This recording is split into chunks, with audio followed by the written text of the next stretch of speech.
Hello, everybody. Good morning, good afternoon, good evening, wherever you are in the world, and welcome to this talk entitled "An Introduction to High Efficiency and Multi-Rate Digital Filters."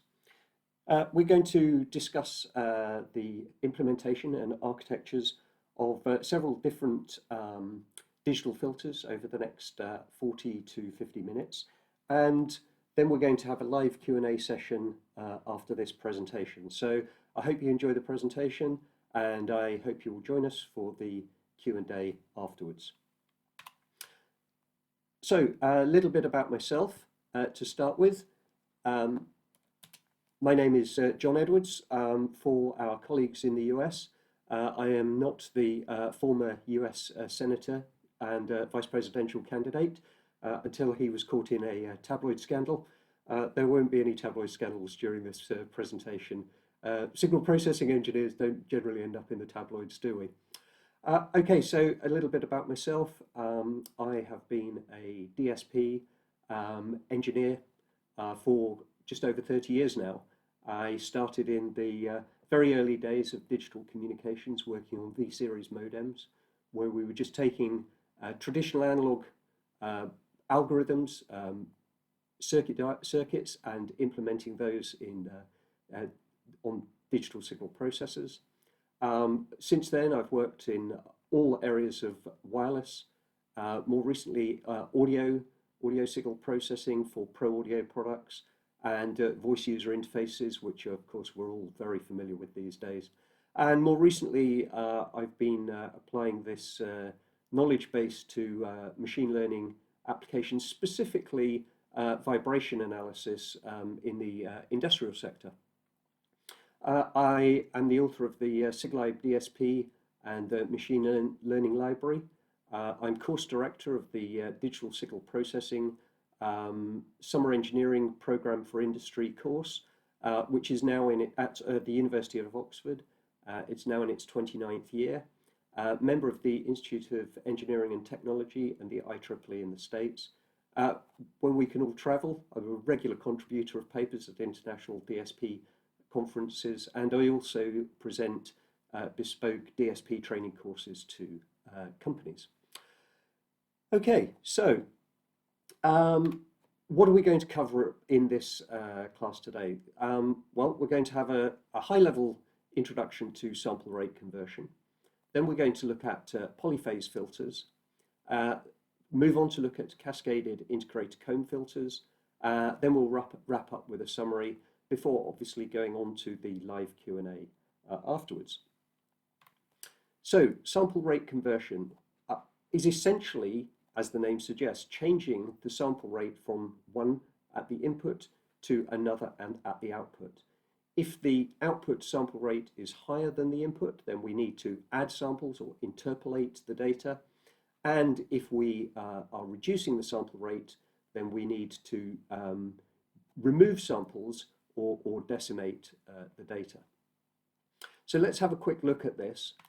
If we were to consider a very simple introduction to the subject, if we have a sinusoid as shown in the middle diagram, with just 8 samples in the cycle, if we want to increase that sample rate by a factor of, in this case, 4, so for example, going from 1 kilohertz to 4 kilohertz, then we need to add an extra 3 samples per every input sample into the data stream.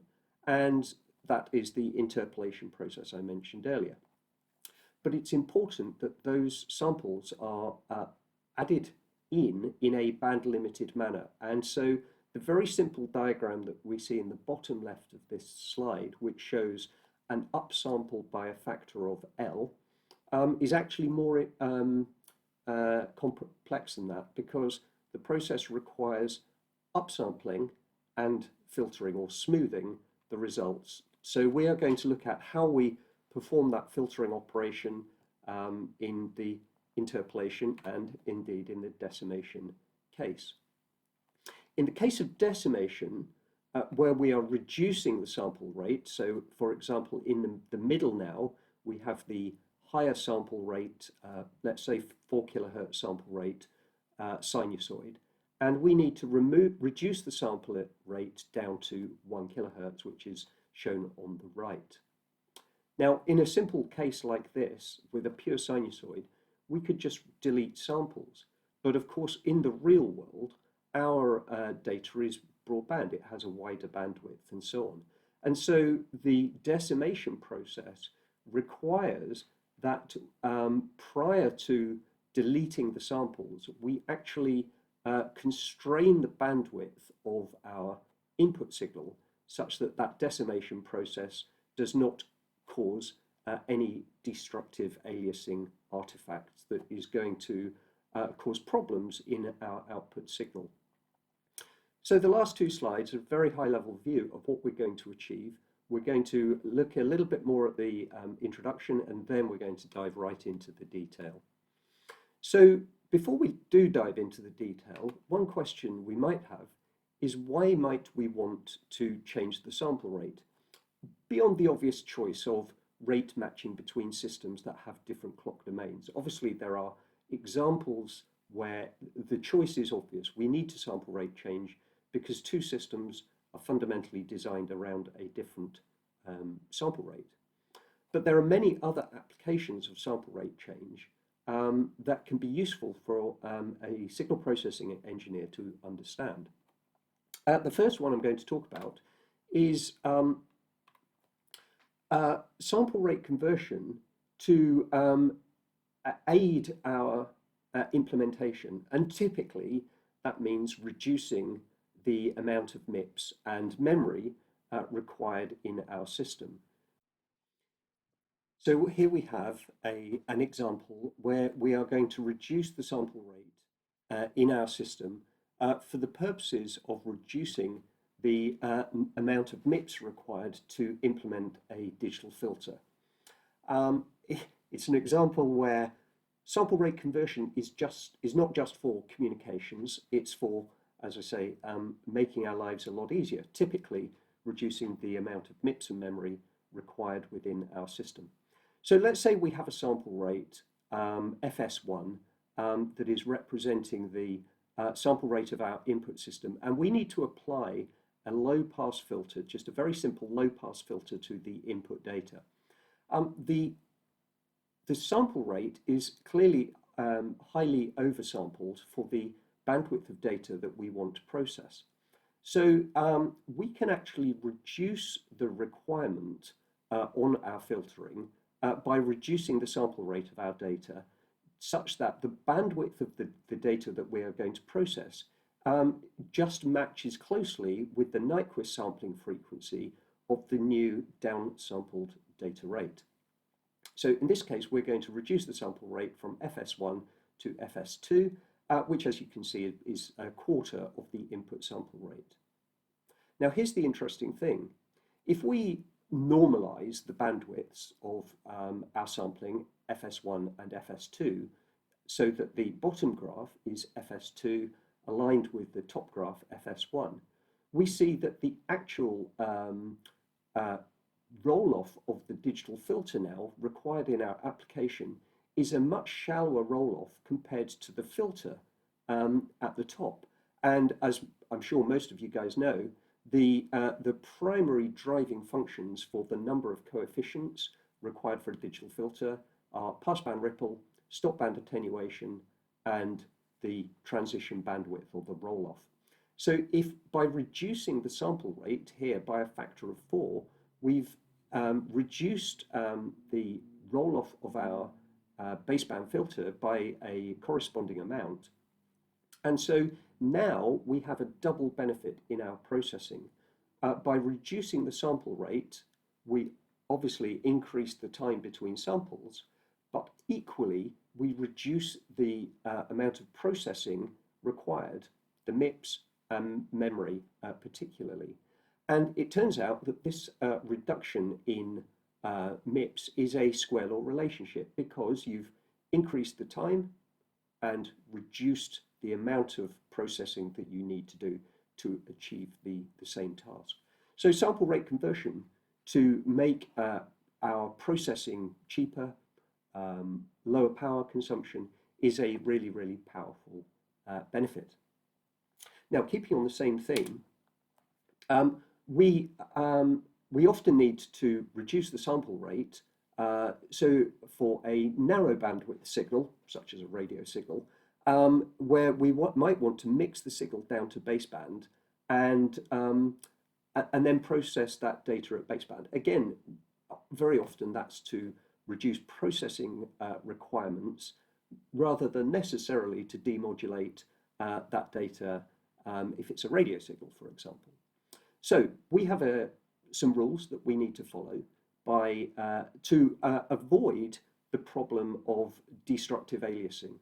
Essentially, the rules are shown here in the equation, that to avoid spectral overlap, essentially we need to ensure that the bandwidth of the signal that we are looking at is narrower than the Nyquist frequency for the sample rate that we are choosing. In the case of mixing down to baseband, 0 Hertz, that's obviously very easy. But if you're mixing down to an intermediate frequency, then often analyzing the sidebands to check that there's no overlap and so on can be an interesting challenge. So we're going to take a look now at the system level requirements for our sample rate converters. And so here is a high level view of what we would have used in the that example I just showed, where we're looking at a narrow band signal. In the narrow band signal, we're going to do our mix down to baseband. We are going to low pass filter the signal, and then we are going to decimate the signal by the appropriate ratio. So there are two key requirements within our system. One is the filtering, and the other is the decimation. And as I mentioned, it's really important to ensure that the filter bandwidths, the signal bandwidths, are appropriate, that we do not have any destructive aliasing. Okay, for this talk, I'm primarily going to concentrate on the second half of this block diagram, i.e. the filtering and the sample rate changing, interpolation and decimation. I'm not going to look in any detail at the complex mixing side, or indeed implementations of these filters for radio applications, because we've got Fred Harris on the conference, and if any of you guys were here last year for the signal processing conference, I think Fred's forgotten more about that subject than I will probably ever know. So for this talk, I'm going to focus on the filtering and the sample rate changing. Okay, so in terms of the filtering, from a high level, we obviously need to consider the bandwidths of our signal, and we need to ensure that the signal that we are going to analyze has no destructive elements of destructive aliasing interference. So we need to ensure that our filters are going to be appropriate in our decimation system to avoid that aliasing. So we're going to look at that and those filter requirements in a bit. But it's important to remember that whenever we are shifting, particularly if we are doing a modulation, then when we are shifting our frequencies in the digital domain, it's not actually a shift up or a shift down, it's a rotate. It rotates the signal in the frequency domain. And so when you're considering your signals and your bandwidths, you may have to consider signals that or bandwidths that are channels that are lower frequency than the one you want to look at, because in that demodulation process, that rotation, those lower bandwidth signals might become higher bandwidth signals, and so on and so forth. Okay, so the first type of filter that we're going to look at is called the polyphase filter. And the polyphase filter is probably one of the most commonly used types of filters for the tasks of decimation and interpolation. For decimation, as I mentioned, we need to delete the unwanted samples. But it's interesting to note at this point, from a high level view, we don't need to delete all of the samples that I talked about previously with the sine wave at the same time. So in the first graph, I showed where we had the blue and the red signals highlighted, and I explained how we can delete 3 out of the 4 samples to reduce the decimation rate. The key thing that we're going to take forward in this is that we don't need to delete all of those samples at the same time. We can delete the samples as they come in as appropriate.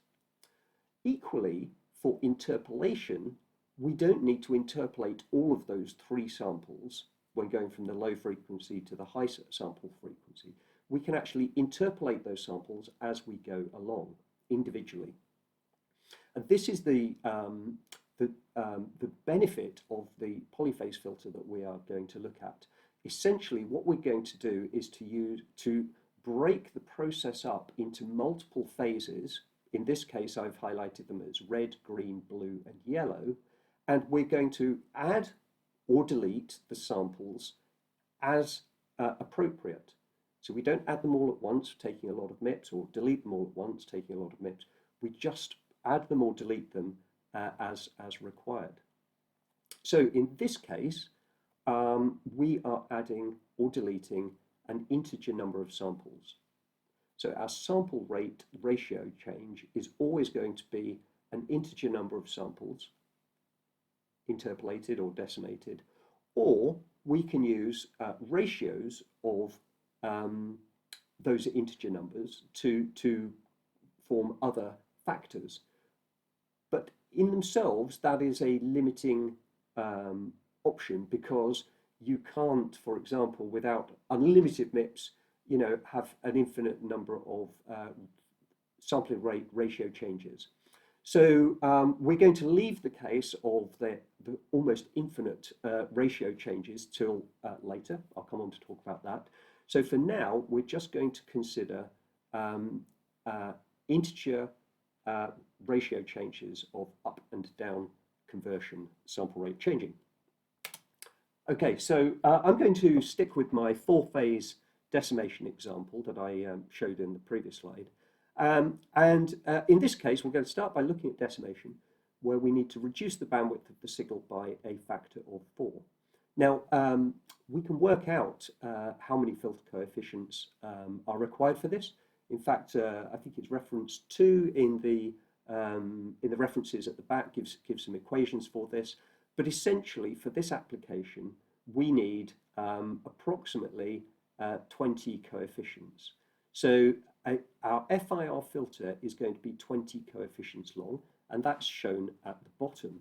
But the interesting thing about the polyphase filter is that it is going to split the filter into separate phases, as the name suggests. And this is where we have the benefit of we don't have to do all of the filtering all at the same time. We process the phases as the data comes in, and you'll see how we track the phases in a minute. So in this scenario, where we have a bandwidth reduction by a factor of 4, we're going to have a filter length of 20 coefficients. Rather than implementing a single 20 coefficient filter at the higher input sample rate, what we're going to do is implement 4 filters that are each 1/4 of that length, i.e. 5 coefficients. You can see why I've centered on a 20 coefficient filter length for this application, because we have 4 phases of 5 coefficients. And so every sample that comes in, we are going to process a phase, and that's going to be a 5-tap filter. On the next input sample, we're going to process the next phase, and that would be the green 5-tap filter. On the next phase that comes in, we would process the next 5-tap filter, which is the yellow coefficients. And finally, on the 4th phase, we will process the 5-tap filter, that is the yellow coefficients. So the polyphase filter is simply a standard FIR filter. There's nothing complicated about it. You find out what the bandwidth is of your signal that you're decimating. You design an FIR filter to meet that cutoff frequency requirements to avoid aliasing, and then you split that filter into the N phases that you're going to implement, and you then just have N filters of M coefficients.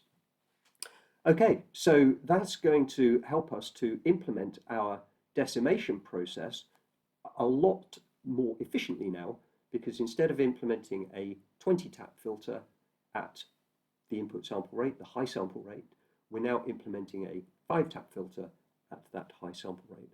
So let's look at it in a slightly different view, a more detailed view now. In our previous diagram, where we included the demodulation function at the front, but as I said, I've removed that. Our high-level requirements are the low-pass filter to remove aliasing, and then the decimation by factor of M. How do we implement that with our 4 filters? Well, the implementation is shown in the lower diagram. Here we have our 4 filters that I described before: red, yellow, blue, and green. And you can see that through this input, which is called the commutator, a switch effectively gets its name from the commutator used in electrical power distribution of years ago. As each sample comes in, you can see that the commutator will move on to the next filter as each sample comes in, and the data is distributed around those filter banks. And of course, for the output, all we need to do is sum the outputs of each of those filters to give us our output sequence. Now, there's one important thing to note about this diagram. You can see that in the filter below the original filter, the filter banks are colored red, green, blue, yellow. But in the implementation, because we need to reverse order the processing, the commutator actually distributes the data red, yellow, blue, green, red, yellow, blue, green. So it's going backwards round the filter on the decimation implementation. And obviously, if you get that commutation the wrong way round, then the filter response is not going to be exactly what you would expect. And you can usually spot that because you get artifacts in the output, frequency domain artifacts in the output, particularly if you put a sinusoid into the input. Okay, so I'm going to mention one thing before I move on. So we're talking about decimation at the moment. This is the correct implementation for the commutator for decimation. For interpolation, you would commutate through those filters in the expected input order: red, green, blue, yellow. Always remember that.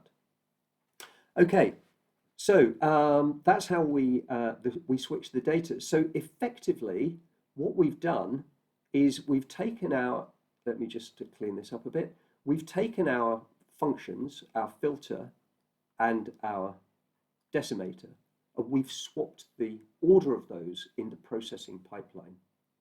We can do that very easily, but there are some rules that we're going to need to learn and to understand, and I'm going to talk about all of those rules later on. So we're top down in this presentation. Okay, so this is 4-phase decimation. Let's take a look at the interpolation equivalent. So here we go. Here we've got our first diagram, top right, where we have our input data, the red sequence. And what we're going to do is add in the new samples, but we don't know what they are when we add the new samples to increase the sample rate. And then we're going to filter, which interpolates the data across the new samples. So in this case, we're going to add the new samples and then interpolate the data to get the correct output signal. Now, again, just as with our decimation scenario, We don't need to add all of those samples at the same time and filter them all at the same time. We just need to think about how we're going to do it and interpolate those samples in exactly the same way as we did the decimation polyphase filter previously. So what about interpolating by a factor of 4? Well, it turns out that this filter requires exactly the same number of coefficients as the decimation. I suppose it's not really surprising, is it?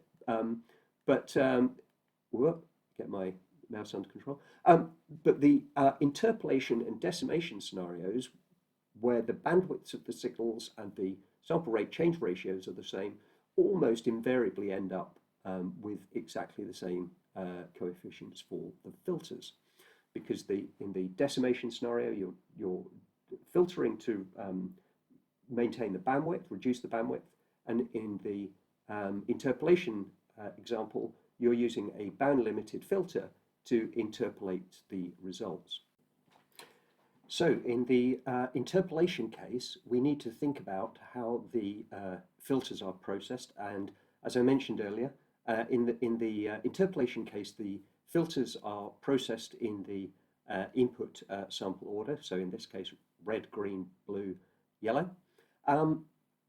But it's interesting to note that for the active filters, the filters are processed. For the inactive filters, the coefficients need to be rotated. In the case of the interpolator, the filters are processed, as you can see here, and the commutator is on the output. So this is going around taking the output out of the filter samples. So the commutator takes the data out of filter 1, out of filter 2, out of filter 3, out of filter 4, and then the next input will go into the 4 filters. So the same input goes into the 4 filters. The state array needs to be rotated, as I mentioned, and then the filters are calculated, and then the commutator takes the output out of each of the 4 filters in turn. So the output is rotating here at 4 times the speed of the data going into the input. So I mentioned earlier on that we are going to look at the blocks required to process our data, and we have a number of blocks that we need to think about. We have the upsampler block, downsampler block for interpolation and decimation. We have the filter block. We have a delay because we need to delay our data. And obviously we have our mathematical operations, add and multiply. So we need to think, whenever we're implementing a multi-rate filter, can we change the order of our operators to reduce the number of MIPS and of the memory required for our application?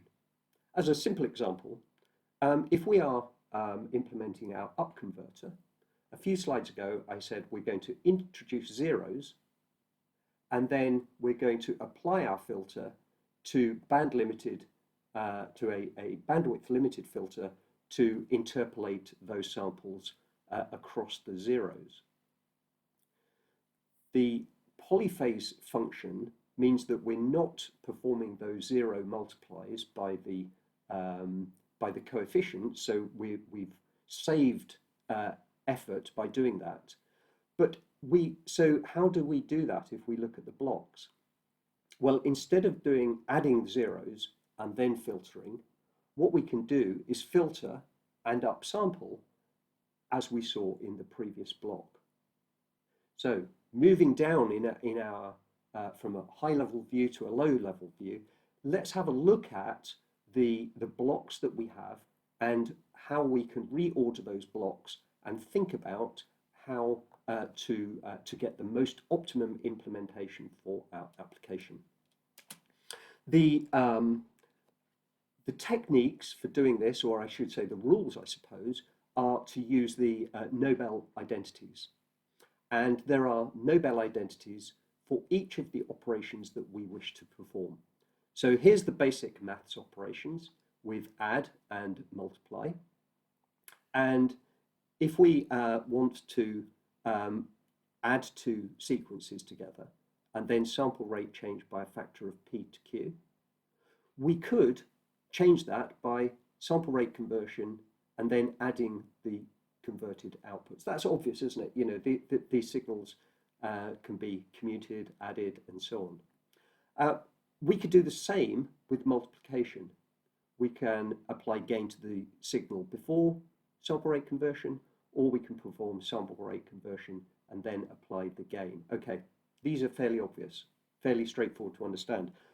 But the key ones, the key Nobel identities, are the ones shown on this diagram, where we are going to look at sample rate changing with delay and sample rate changing with filtering.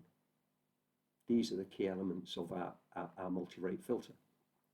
So in the top, as an example, if we had a sample rate conversion of a factor of q to 1, so down conversion, and then we applied a delay, then the reordered or commutated result of that would be a delay by a factor of q samples and then a q to 1 down sample. That makes sense, doesn't it? Because in the first example, we are down converting and then delaying by one sample. In the second example, we are delaying by a factor by the input sample rate and then doing the down conversion. In the second line, we see the similar operation of delay versus by delay followed by upsample. And again, we can do the upsample followed by the corresponding larger delay at the higher sample rate. Now, in reality, delaying by n samples doesn't really make much of a difference, but it's when you combine those variable delays with the lower operations, with the filtering, that we get our highly efficient polyphase filters. So in the case of filtering, if we downsample by a factor of q and then filter, that is the same as filtering at the higher frequency and then downsampling. Okay, this is interesting, isn't it? Because now we have the option of filtering at the higher sample frequency or doing exactly the same but filtering at the lower frequency. So now we could take this scenario, we could swap it with this one, and all of a sudden we've saved a lot of MIPS and memory in our system. So that's the down conversion scenario. What about the up conversion scenario? Well, again, we could filter and then up convert, or we could up convert and then filter. The choice is obvious, isn't it? We're always going to try and filter at the lowest frequency and then do the sample rate changing, because it's going to make our lives a lot easier. So one of the key takeaways of implementing polyphase filters is the concept of adding samples, filtering for interpolation, and then thinking about the order of the blocks and what order you can implement the blocks in to reduce the MIPS and memory requirement, and obviously the same for decimation. Okay, so that's a top level, top to bottom view of polyphase filtering. You can get code on the internet from an awful lot of different sources, and I've got some references at the end of some more details where you can look. But one of the scenarios I introduced at the start was what happens if you need to connect two signals that are in different clock domains. Even if your clock domains are pseudo-synchronous sample rates. In professional audio, if you have two recording systems at 48 kilohertz or a multiple 96, 192 kilohertz, etc., there's absolutely no guarantee, unless you've got a piece of wire connecting those two clock domains, that those domains will be in synchronization. So in this scenario, how do we handle the separate clock domains? Well, the first thing is we need to consider the fixed non-integer factor component of that connection. And all we do actually is we think about the blocks that we've been talking about for the last 10-15 minutes, and for interpolation and decimation. And it turns out that the key element in the center, the filter, that those two transfer functions for the interpolation and the decimation filter can be combined into a single filter. And so now we have our input, which is doing our up conversion. We have our filter in the middle and our down convert by a factor of m on the output. And so now we can translate a much larger range of input to output sample rate ratios. A good example, the most common example I've come across for this is the traditional 44.1 kilohertz based sample rates to the 48 kilohertz base sample rates from CD to ADAPT. And anyone who's been involved with this will know the ratios from 44.1 to 48 kilohertz. You go up by a factor of 160, down by a factor of 147. Conversely, if you're going down from 48 kilohertz to 44.1, you need to go up by a factor of 147 and down by 160. And in actual fact, you can factorize those numbers, so you don't have to do it all in one large filter. Typically, you'd have a multi-stage polyphase filter to do that that's factorized, and that's really nothing complicated. You just take out the common factors and you can implement your filters. Now the question comes in these kind of scenarios: should you interpolate and then decimate, or decimate and then interpolate? And the key answer to that question is that decimation followed by interpolation is going to be much, much more efficient. It requires a lot less MIPS, a lot less memory, and so on. However, in many applications, and the audio scenarios are good examples, if you decimate your input ratio, for example, from 44.1 kilohertz down by 147, you're reducing your bandwidth to something tiny.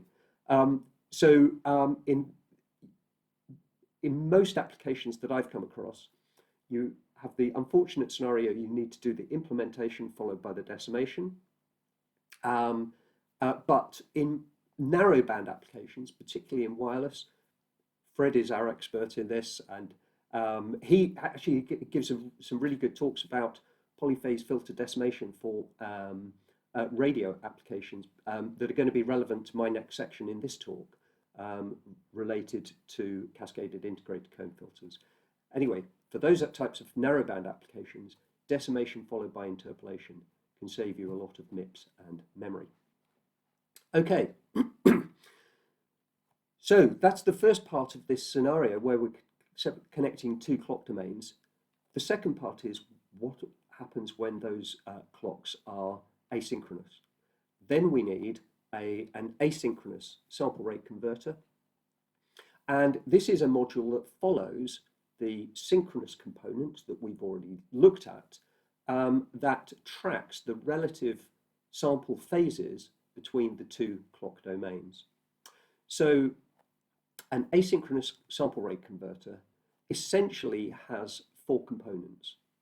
It has a counter to track the input sample rate, a counter to track the output sample rate, a block that calculates the fractional sample offset, which I've annotated delta in this diagram, and then finally an interpolation module that interpolates the samples to that fractional element.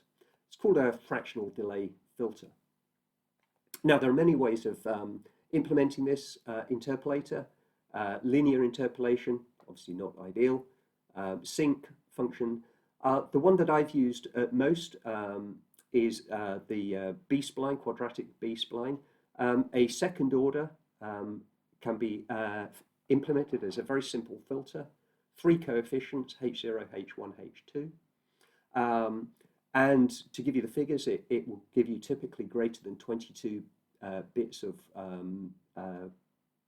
performance, 132 dBs, for, as you can see, very low computational complexity.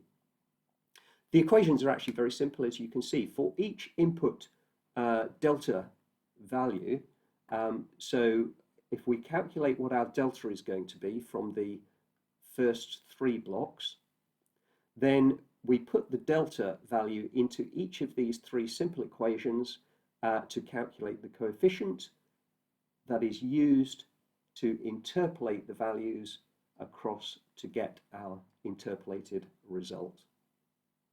Very simple equations, a couple of multipliers, adds, nothing really too intense. So very easy to implement at high sample rates and so on and so forth. Okay, so that's how we would typically, or certainly how I would typically handle an asynchronous sample rate conversion process. And with all of those modules that we've looked at, the polyphase interpolator, decimator, and the asynchronous sample rate conversion, we should be able to pretty much translate any sample rate of data to any other sample rate. Okay, so that's polyphase filters. Now I'm going to go on to talk about cascaded integrator comb filters. And these are, so where the polyphase filter is a very generic filter structure, cascaded integrator comb filters have very specific applications where they're give very, very high performance. So very highly efficient. And they were first described in 1981, which I mentioned by Hogenauer. I mentioned because that was actually the year I started DSP, designing digital filters in BASIC on an IBM desktop. Okay, so what is a comb filter? Again, let's do a top-down view of this. A comb filter is basically it's a filter, but it implements the moving average over an n-length sequence of numbers. Now, we all learned how to do averaging at school. We add up all the numbers in a sequence and divide by n the number of sequences. Of course, in reality, we don't implement the division. You know, that's just scaling, isn't it? But we do the integration. A moving average can be implemented with just 2 simple operations, an add and a subtract. And the time element is the delay of n samples. And the really great thing about this is that the mathematical complexity is independent of the filter delay length. So the delay length is limited by the amount of memory you have, but the computational complexity is still only 1 add and 1 subtract into an accumulator register. So comb filters are really, really efficient to implement. The problem with comb filters is that they have very, very poor stop band attenuation, less than 20 dBs of stop band attenuation, and very, very poor roll-off from the pass band to the stop band. So whereas typically we would like a filter with a very steep cutoff, comb filters have a very, very shallow roll-off and a very, very small amount of stop band attenuation. So it's like everything in life. The benefit is that they are really, really simple to implement. The disadvantage is that they have very, very shallow performance or low performance. Okay, there are, however, some really useful, there is, however, another really useful feature of these in that what actually happens, and I'll show you a pole zero diagram in a minute of some filters, but it turns out the zeros in our FIR filter analysis, all of the zeros are on the unit circle. So it turns out at the specific frequencies where the zeros align on the unit circle, The attenuation is infinite. There is zero signal gets through. So in applications where you have maybe some known noise or sinusoidal signal, sorry, pure tone that you want to extract, if you can put that zero on that location in that frequency space, then you can exactly remove that tone from your signal. So that's a really useful benefit of comb filters if you can align that one of those zeros with a tone that you want to remove. Okay, so that's a comb filter high-level view, but I've already introduced this section as cascaded integrator comb filters. What are cascaded integrator comb filters? Well, CIC filters are linear phase FIR filters. As you would expect from this talk, they're commonly used for interpolation and decimation. They are just like the comb filter. They do not require the use of any multipliers. So that's a very, very good feature. Now, in my field of general purpose DSP, multipliers come at the cost of power consumption, but they're typically single cycle alongside add operations. But if you're implementing these filters on an FPGA, the number of transistors, or an ASIC, the number of transistors you require for a multiply is exponentially more than the number of transistors you require for an add operation. So this is a very key benefit when implementing on FPGAs and ASICs. Comb filters have a very small memory requirement. We've already discussed that. The memory requirement is literally the length of the filter. The delay has very low latency, which is really useful for applications such as speech, real-time applications, and so on. Hoganauer's implementation has zero latency, so the output is coming in through at exactly the same time as the input is coming in. So these CIC filters are very useful for front-end high sample rate systems. So how do we implement a cascaded integrator comb filter? There are two components, the integrator and the comb, and as the name suggests, they're cascaded, so you implement one after the other. We'll look at the cascade in a minute, but first off, let's look at the two functions. The integrator is literally just a feedback element where we add the output back into the input.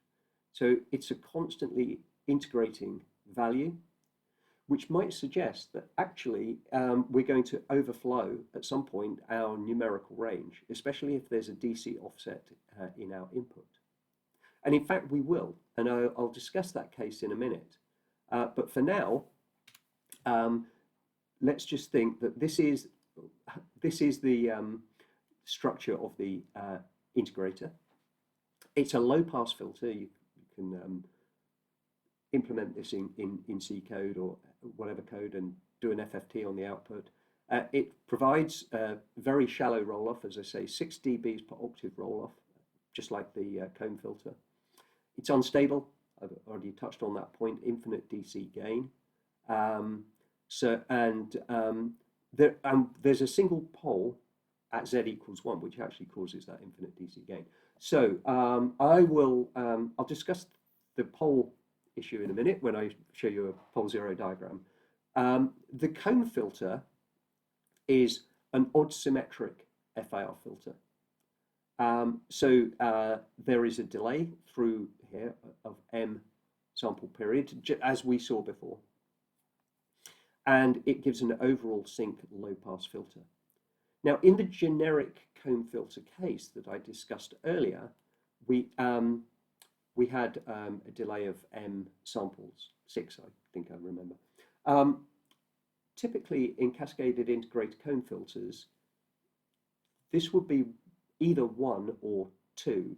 I haven't seen many cases where M is larger than that. I'm sure there may be cases, but typically, if I'm just cascading integrators and combs, because they're so highly efficient to implement, I just cascade integrators with the Z to the -1 shown and cascade combs with the same Z to the -1, and we are good to go.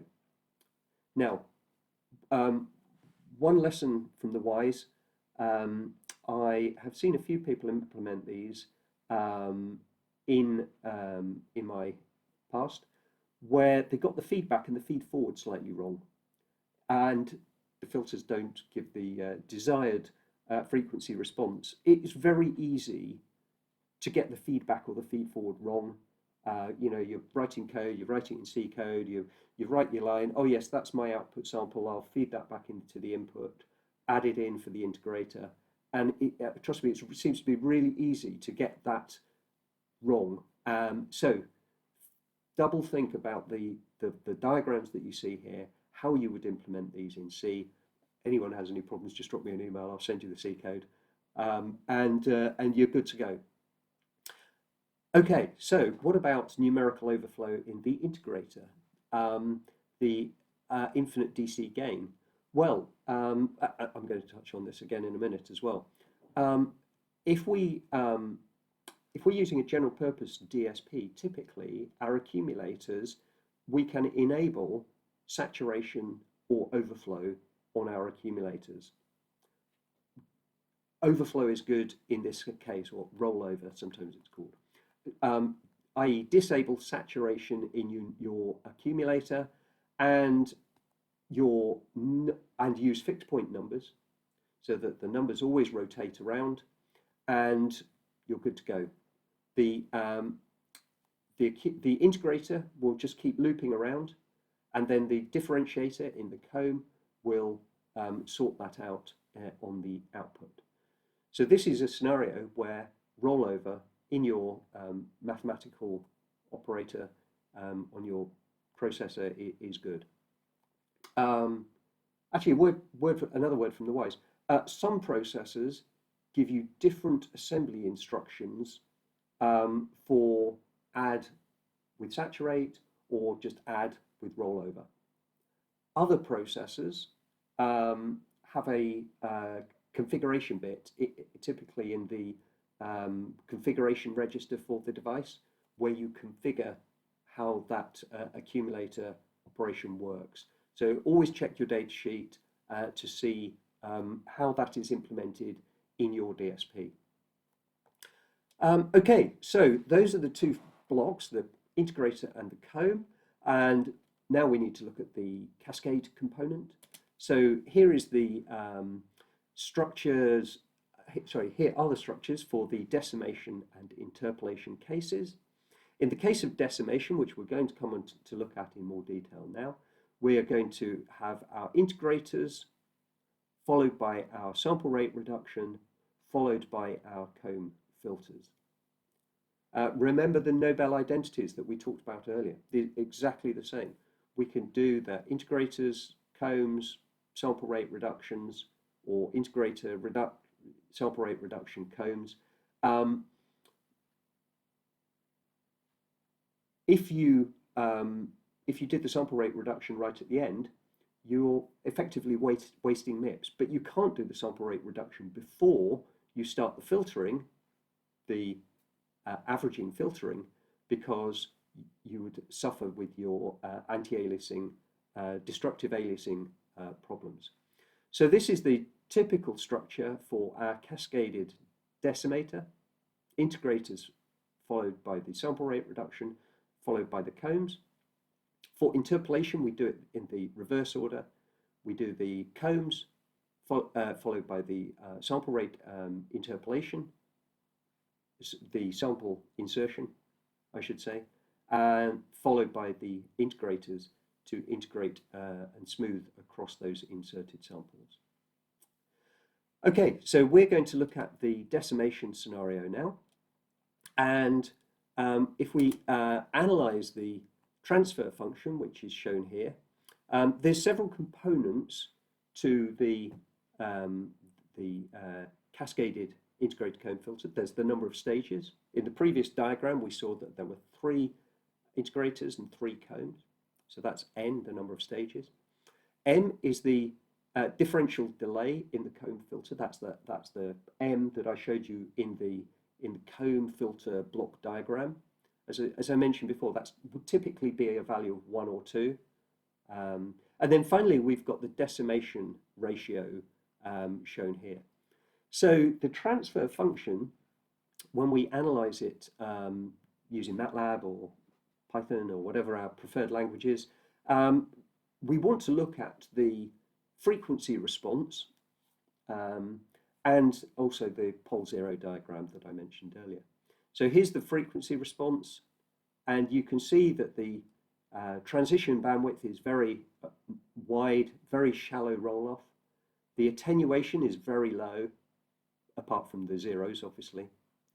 So it's not ideal. So we'll look in the next slide about what can we do about that? How can we make that better? On the right-hand side, we see the pole zero diagram. And what do we see here? Well, we see, so this is actually, let's think, what order filter, actually it tells you the answer on the slide here, but what order filter am I analyzing in these slides? Well, if we look at the frequency plot, I mentioned that the zeros are all distributed around the unit circle. So here we have 1, 2, 3, 4. There are 4 zeros in the diagram. It's an 8th order filter. Now, you could say, well, actually, is that strictly true? And the answer is yes, and I'll explain why when we go over to the pole zero plot on the right.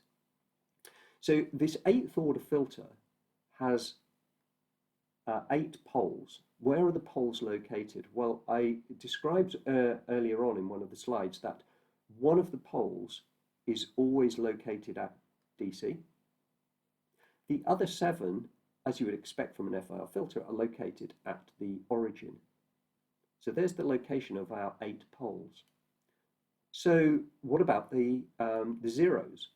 Well, we have 1 at the origin, at 0 hertz. And then we have the 8 poles distributed around the unit circle, as you can see here.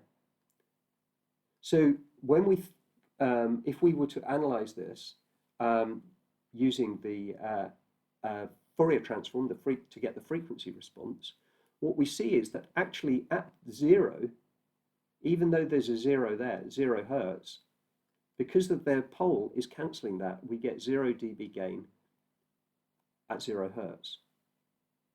And then the other zeros are all distributed evenly around the unit circle.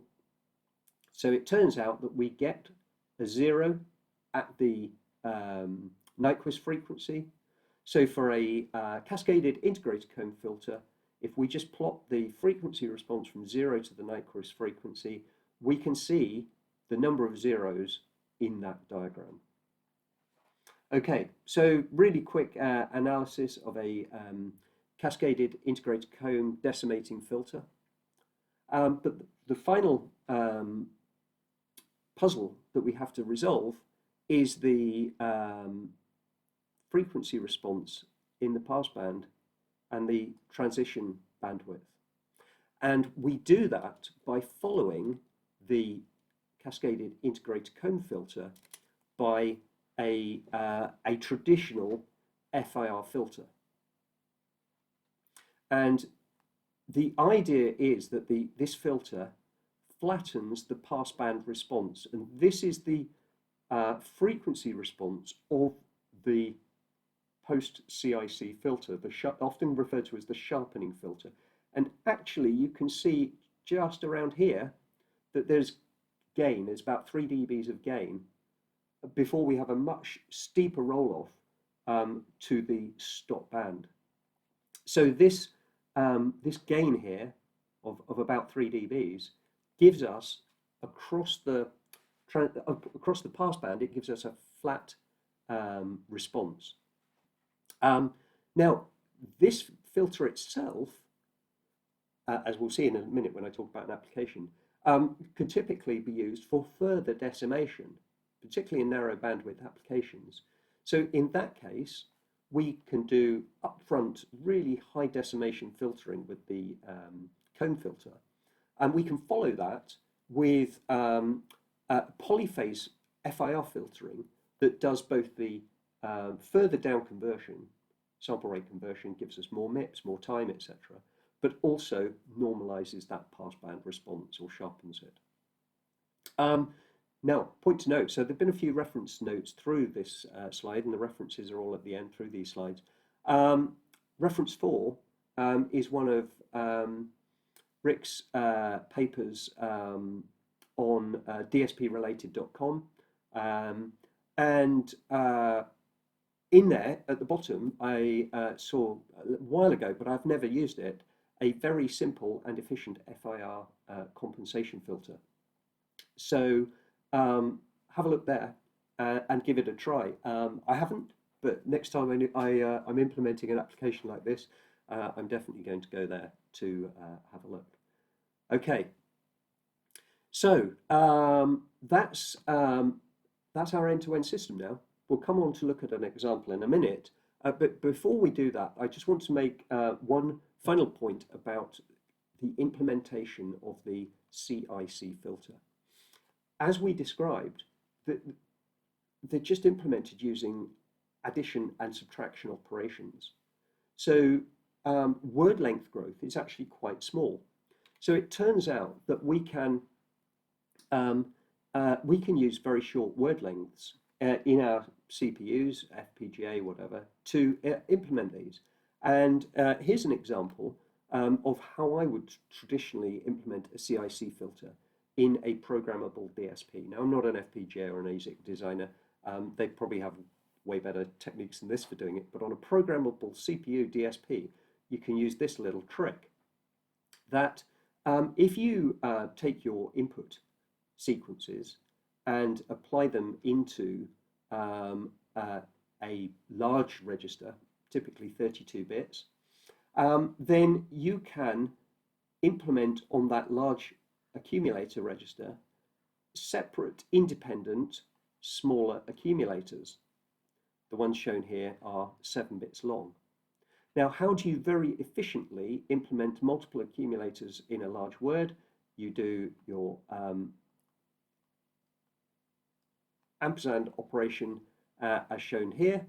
So basically, there is no overflow from the lower significant words to the upper significant words, because the bits shown in blue are always 0.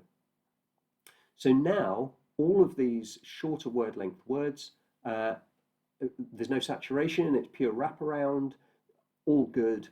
The only thing we now need to concern ourselves with is how long do these words need to be, and there's a very, very good equation. Ensure your word length, that's each one of these words, is greater than or equal to the size of the input word length plus n times log to the base 2 of r times m.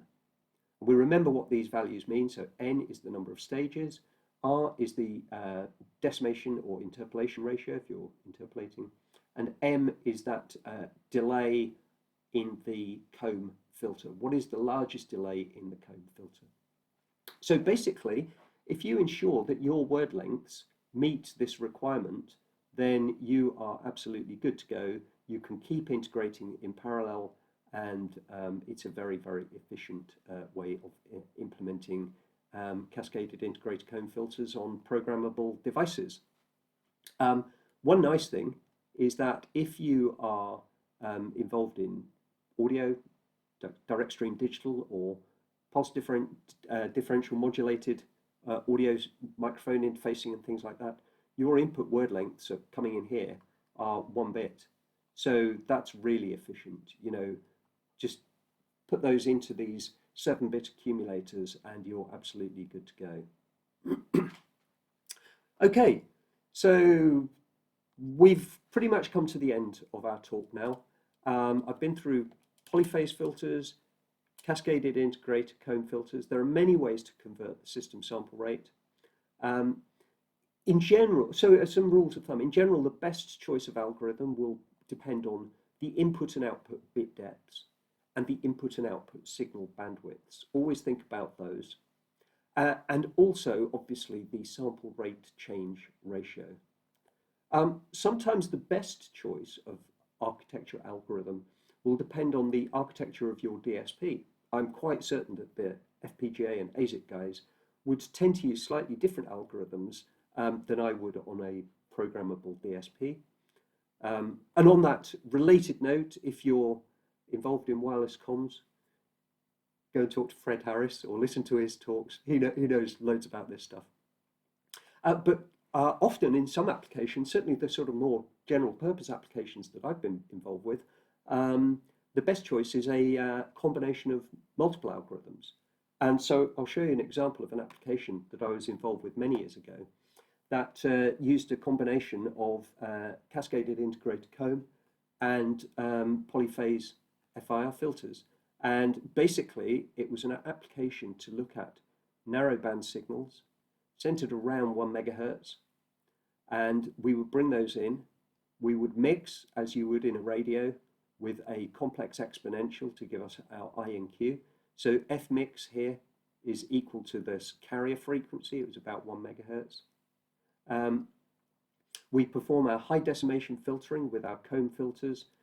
In this case, we decimated by a factor of 16, actually in 2 stages, by a factor of 4 and then a factor of 4, because after each stage, remember, we get an increase in the amount of time between samples and a reduction in the processing requirement, i.e. filter length coefficients. Those filters were followed by a polyphase FIR filter to do further decimation by a factor of 4. So that almost identical, well, in fact, it was identical to the 4-phase polyphase filter that I showed at the start of this talk. And then, in fact, in this application, we put the data into a complex window function, a complex FFT for output analysis. Okay, so that's example application that uses both, very common. Here's my references, Fred's book, the Elliott book, very useful I found for this type of application. Rick Lyons, I mentioned earlier, Beginner's Guide to Cascaded Integrator Comb Filters, really useful. And actually it's worth mentioning there is a bunch of great articles on the DSP related website covering polyphase and CIC filters and all sorts of other topics. Okay, thank you very much for your time today. I hope you found this useful. I'd like to thank Stefan and Jacob for all their efforts in organising this event. It's been great, and I look forward to speaking to you on the live session following this. Thank you. Bye-bye.